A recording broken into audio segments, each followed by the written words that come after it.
Hey folks, just a quick video on this brand new 2020 touring Subaru Ascent here, and I only have about 100 miles on it so far. I just got it and I wanted to post because maybe you're thinking about buying one and you're comparing like I did. So I'll post another video maybe after 10,000 miles or something, maybe 1,000 miles. But just in case you're thinking about getting one, so you make the right choice. And I'll give you my impressions so far and how I came to the decision. So you probably looked at all the other professional videos out there from Edmunds and some really great videos out there on these cars where they go over every little detail, every button. I'm not going to do that. You've already looked at the professional ones. You've seen the best. Now here's the rest, right? But anyways, just a heads up on how I like some of the stuff. First of all, I traded in a 2017 Ford Escape that was a titanium, kind of loaded. Great car, and loved it. Would have still kept it, but I need the extra towing and room in the back for traveling. I am a traveling cardiac nurse, and I'm all over the country. And when I was packing up my stuff to go to City A, City B, I just started running out of room, and I'd have to trailer a U-Haul with this Ford Escape. The Escape did great. I even trailered my big Harley bagger, big heavy bike on a big heavy trailer. Did fine with that. Didn't even know there's anything on the back other than the rattling and the poorly battened down load I strapped down on that thing. My bad. My fault. But anyways, great car. I know that's not why you're tuned in for a Ford Escape, but awesome car, but I needed something bigger. So the cars I was looking at I looked at the top 10 cars in this class, and it led me to, I love Fords. I've always driven Mazdas and Fords mostly, and I love them. So I gravitated towards the Explorer. I wanted to look at the Mazda CX-9 Signature because that was loaded. I needed it. I like it when it's loaded with all this fun stuff. I like to pay a little more for the good stuff. In the end, you get a little bit of resale, and it's just, I'd rather be making payments on something a little nicer like that. And plus, you don't have to compete with the renter's market, the rental car market, when you get the base model. Anyways, okay, so yeah, I wanted to get the Signature, or this touring model. And let's see, Ford Explorer, a nice one. This touring, and then the Mazda Signature. And I think that was it. I wasn't going to go with Toyota or anything like that. My girlfriend has a Rogue, and it's nice. Good, handles very well, but I just didn't grab me. And when I went to get the Ford years ago, I remember trying a Forester and a Mazda version of that Escape. I think the CX-5 or CX-5. And I thought they were all so great. And in the end, I picked the Ford, obviously. But it was such a close call. So here I go again. Same thing. Ford, Mazda, Subaru. And I went into the Mazda dealer thinking I'm just going to walk out with this Mazda CX-9 because what an amazing, Mazdas are great, and this thing is getting these incredible reviews, rightly so, by the way. And when I test drove it, I told the guy I'm going to check out a Subaru. The Ford at this point, the Explorer, was too much money. I think you get more bang for your buck with the Mazda and the Subaru. Pound for pound, it seems. So I just was like, it's down to those two, whoever wins the test drive. But I went into Mazda thinking I'm not, why bother even going to the Subaru dealer? I'm just going to go there so I can leverage that against him when I go to make the sale. When I go to buy, I can say, well, the Subaru guy said he could give me more for my trade, and I could kind of use that to kind of lean on him with that. But I drove the CX-9, so great car. Like, in the interior is amazing. It seems like you're getting an Audi for the price of a Mazda. just fit and finish, great looking car on the outside, just a great car. I went to drive it and totally biased towards Mazda too. Like, they can do no wrong in my book. So I wasn't, by the way, we're sitting here looking at my dashboard because, I don't know, it's quieter in here. So I drove it, and the two things I needed to do was be able to pass and be zippy and be responsive at very slow speeds, from like 0 to 10 miles per hour, without having to search around on the pedal to find any kind of power to scoot forward. And obviously, when you're going 50 and you need to go 80 all of a sudden because you're in the passing lane and you want to pass around a truck or get away from the pack, it needs to be responsive. I don't need the fastest car in the world. So I take the Mazda out. It was okay with responsiveness as far as like 0 to 10 miles per hour, scooting around parking lots. And I took it on the free highway, and I was right behind a truck at 50 miles per hour, and I wanted to pass and get him around quickly, and I got in the passing lane and punched it, and there was just nothing there. I floored it, and it was like, it was like, come on, what is this, a diesel or something? I mean, like, it just didn't have the power. It didn't have the scoot. I'm like, okay, well, it really handles well, and it feels powerful. It doesn't feel zippy. Okay, well, that was kind of disappointing. So then after that, I took it around the lot and an empty lot and just did a bunch of the kind of driving I think is important is 3-point turns, quick scoot around, not donuts, but a 360, backing it up, flipping it into gear, into reverse, and back into drive, and just a really quick, tight 3-point turn that you need to do in the city, parallel parking, ease, stuff like that. How well does the steering respond at low speeds, even when you're at a standstill, if you can turn the wheel easily? And the Mazda didn't have the turning radius. I'm like, well, this is kind of a big turning radius for this car. So I was disappointed in that. Still liked the car. Still was thinking about getting it, but I wanted to go to the Mazda dealer because I had nothing else. I mean, the Subaru dealer, because I had nothing else to do. And I got to the Subaru dealer, and I wish I could show you other stuff other than my steering wheel. I'm going to jump out here in a second and show you the outside. But let's look at that. It's just noisy outside. I got to the Subaru dealer and got in this thing, and I immediately liked the steering better. It was easier to steer. The steering wheel is much better than the Mazda. It's fatter, it's a little more luxurious, and it's a little easier to grip, and you can just turn it better, and it's just a better steering wheel. You don't accidentally hit the knobs with your forearm when you're doing a turn, like a one-handed. I need to be able to turn it with one hand sometimes. And when you're doing, just really engaging the steering wheel and whipping it around, turning it, sometimes on my Ford Escape, I would knock the controls there with my hairy forearms and knock stuff like the radio station off and stuff. So this, you don't do that. I don't know if you did it on the Mazda. I can't recall. Anyways, immediately I could tell it was really responsive, but a little more agile. Then I got it on the freeway, got behind a truck again, 50 miles per hour, and I'm like, I'm going to get in the passing lane and pass this guy and get it up to 80, and then just jump back in and get it down to maybe 70 or whatever. And the thing took off. Boom, it just really took off.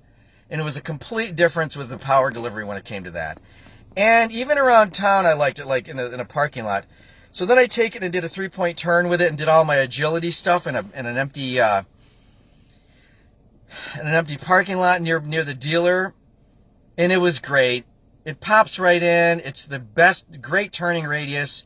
It's very agile. Like my Ford Escape was like that. By the way, my Ford Escape, super powerful. Like, crank that baby. I mean, you want to get that thing moving. It moves even faster than this. So, that turbo, it has an EcoBoost on it. But, so, there you go, man. I'm like, whoa, I can't believe it. I think I'm going to go with this Subaru.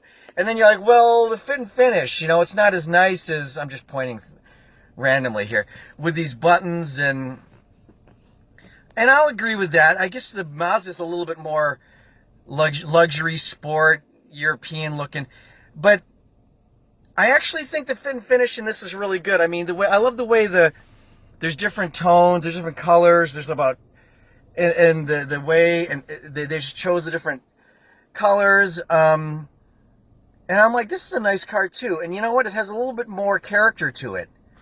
It's maybe not as premium and prestigious, but it's certainly aesthetically pleasing. And these buttons, you're like, well, they're kind of like a little bit old and dated. Yeah, but you know what? They're quality. When you're pushing them and you're moving around, it's kind of, I know it has a more utilitarian look, but I'm actually grateful for that. I'm a little bit more, if this were truly a sports car, like I wanted to buy a 2-seater and have it really be, the looks be really important, I probably would go with the Mazda's looks better. But I actually, this is very open and easy to access. It's not too, the buttons aren't too sculpted and weird. It's just very straightforward.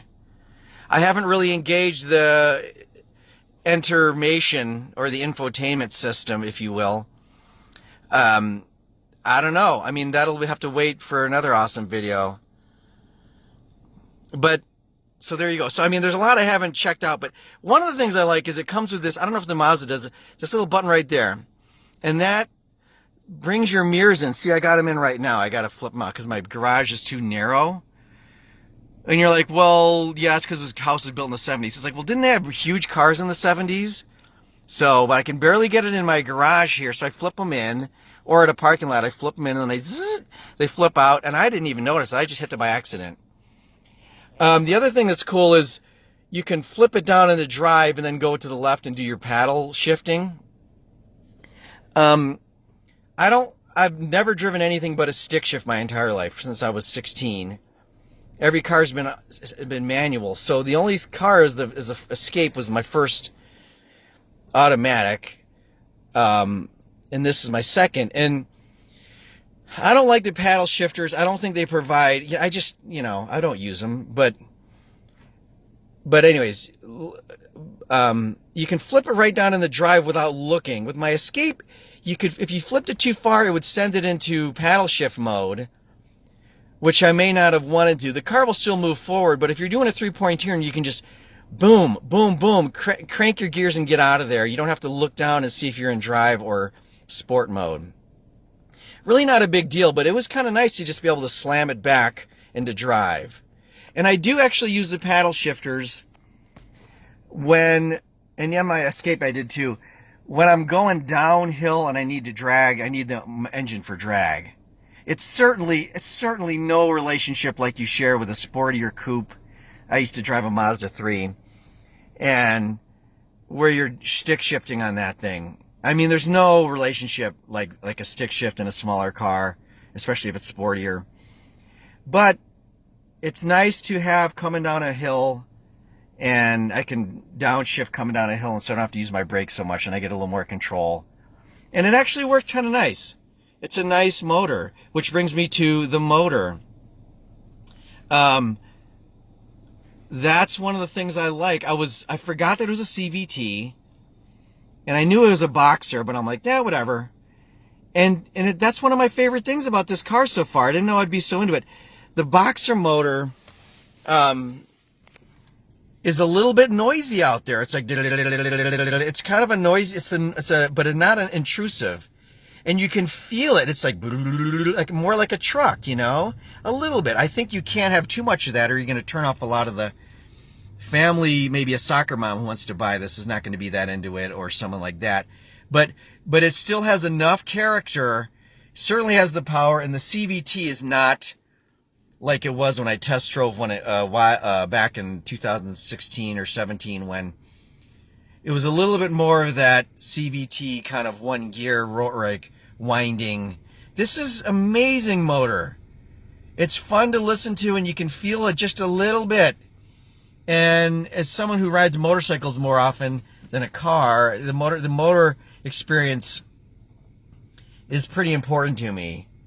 And a boxer, I like that it has a name like a Boxer or a Hemi. I don't know if that's similar to. I love how it has a name and a tradition behind it too. Mazda certainly is an amazing motor, so don't, and the Ford makes a great motor too. My Escape didn't have any problems. That EcoBoost, they just need to give it a premier name, that would help. But anyways, and then here I am in the back seat, okay? Like, all the room in the world, man. All the room in the world with these captain's chairs, which I'm not, I don't have kids, but all the room in the world back. It's so nice back here. I'm sitting back here because I need the room to show you.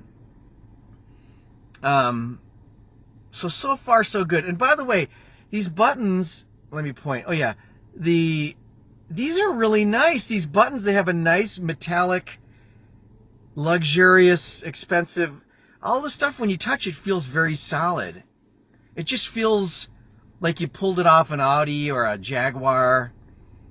And it's nicer than this utilitarian stuff. It's a little nicer than you think. And this has got everything. Even this little window right there, you can see out that when every other car in America, that thing's blocked up and the mirror's attached to it. The only thing I don't want to complain, but I wish the stereo were even louder. It's very crisp and clear and very quality sound, but I cranked it. And I want to just ruin my hearing with it, and it doesn't do that, so maybe that's a good thing. But the sound is really good. Like with my Ford Escape, loved every inch of the car except the stereo was so bad, and the salesman's like, hey, and guess what? The stereo is a Sony. And I cranked it, and I'm like, wow, man. The 80s called. They want their Walkman back, It was such a bad stereo. And anyway, so this is a great stereo. Definitely an improvement. Very good quality sound. It just doesn't have the volume, and I think it'll be enough volume for you. I just love to crank the heck out of it every once in a while. What else, man? You want to go take a lookie on the outside? Plenty of storage room. There's a ton. I think it's one of the biggest ones in its class. So, great steering wheel. I said that. Cockamame. All right. See you in a second. All right. Here's the outside. Big car, man. It's a little bit big for me. Bigger tires on the Touring. And that makes a difference in the look. Here's that awesome Boxer. Listen to that. It almost sounds like a little diesel in there. Like...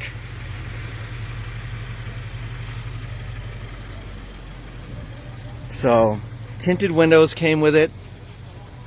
Oh yeah, the other thing, the Mazda didn't come with this roof rack that was ready to rock and roll. This one's out of the box, ready to go.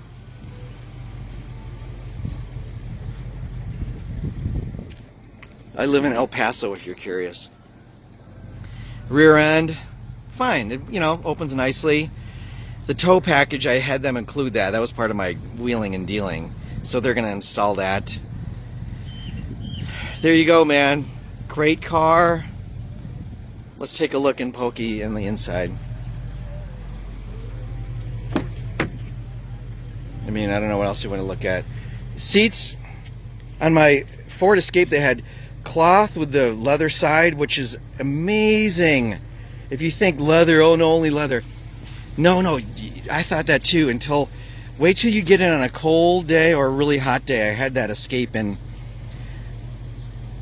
Green Bay, Wisconsin in the winter, Erie, Pennsylvania in the winter, El Paso in the summer, and the cloth, thank God. And it was nice enough with the leather sides that it looked classy and nice. But anyways, this I think will be okay. It's nice and it's soft. It's not like they're really hard leather. I think this will be and these are also air cooled. You can air conditioning them. Oh yeah, heated steering wheel too, which is don't you think that's like overkill? I feel like guilty. I might not even use it because it's just too decadent, but I certainly will.